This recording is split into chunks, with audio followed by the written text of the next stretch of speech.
The Grinch that stole Christmas this year might be Joe Biden and his administration. Hey guys, my name's Jason Wesley, and this is not a podcast. With inflation steadily on the rise, even some in the mainstream media can't carry water for the Biden administration much longer and are admitting some hard truths. President Biden is facing another challenge to his agenda: inflation. The Labor Department reported that consumer prices rose 6.2% in October compared to a year before. That is the biggest 12-month inflation spike the U.S. has seen in more than 30 years.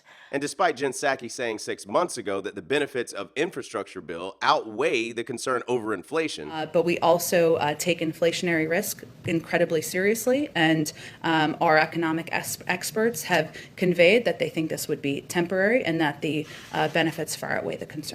And just in October, Jen Psaki saying that inflation signals an improved economy. So I think the point here is, well, there are some critics who are saying what some of these critics are saying is we don't know if they're saying that what they thought was great was when the unemployment rate was double what it is today, or when people were locked in their homes and therefore gas prices were lower. We're at this point because the unemployment rate has come down and been cut in half, because people are buying more goods, because people are traveling, and because demand is up, and because the economy is turning back on.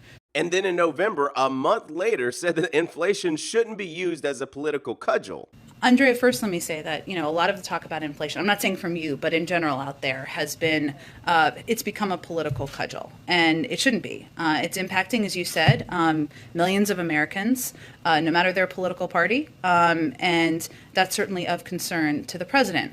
Anyways, despite all of that, CNN, Biden changes his tone and walks a delicate line on inflation. In his public messaging, Biden has turned away from insisting inflation is only temporary, something he said repeatedly over the summer. Instead, he has frankly acknowledged that higher prices are obscuring the benefits, like jobs roaring back, wages rising, and the stock market surging, of a post-pandemic boom. Inflation hurts Americans' pocketbooks, and reversing this trend is a top priority for me, Biden said in a statement on Wednesday after the government reported consumer prices jumping last month. Over the past 12 months, prices climbed 6.2%, the biggest increase since November 1990. Here's CNBC. And at the same time, I saw one of the president's chief economists, one of his guy, I think he used to be the vice president economist when Joe Biden was vice president, Jared Bernstein, saying we need this $1.75 trillion plan to lower inflation. Is there any precedent? Is there any fuzzy math that you can use where that would be the end result of another, really, $4 trillion in spending? I'm not seeing it. When you look at all the transfer payments, all of those have income phase outs, which means that they raise effective marginal income tax rates.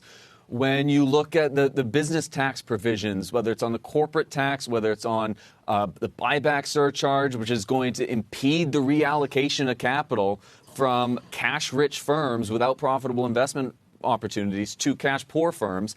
When you look at all of these provisions, it is going to deter labor force participation, and it is going to deter business investment. And that's not good for the supply side potential of the U.S. economy, and it's not good for easing the inflationary pressure. At this point, are we already on this path? And it's a path that's troubling. I don't know if anyone, not everyone remembers the late 70s, early 80s, and what that felt like when you really do see any wage gains just totally evaporate with inflation. And then it seems to come home to roost in GDP growth, and that slows. And then we enter the worst case in both scenarios, and that's stagflation. Are we on a path, in your view, to an extended period of slow growth and high inflation? Is it too late to save us? I don't at the moment see a replay of the stagflation, certainly of the 1970s.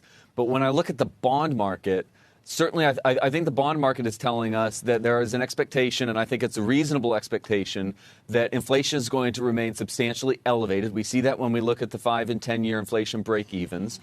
The bond market is also telling us to anticipate very modest, low growth. Because even as inflation break-evens have been rising, nominal yields have been falling, which to me says we are in for very slow growth with inflation still quite elevated. And with all of the Biden administration's vaccine mandates forcing people out of their jobs, it's really affecting the airline industry and many Americans' travel plans for this Christmas. Questions are looming about vaccine mandates.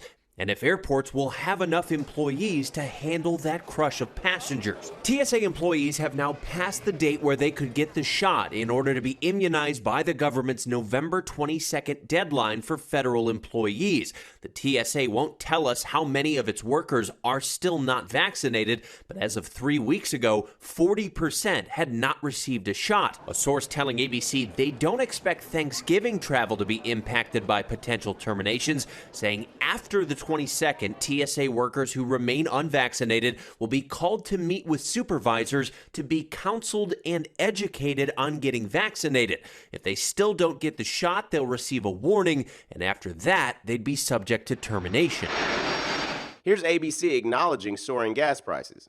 Well, it is not a pretty picture here at the pump. The price of gas increasing more than 6% over the last month, up nearly 50% over the last year. The national average price for a gallon of regular, $3.42. Some out in California spending as much as $5 a gallon to fill up. But even after knowing all of this, Biden is taking a tour across the country, selling his plan on how he's going to spend more money. Biden top team to crisscross U.S. and victory tour for $1 trillion infrastructure bill. So much for that climate change pledge, I guess. Just use fossil fuels to travel around the country telling Americans why you need to spend more of our money. Everything from a gallon of gas to a loaf of bread costs more, and it's worrisome, even though wages are going up.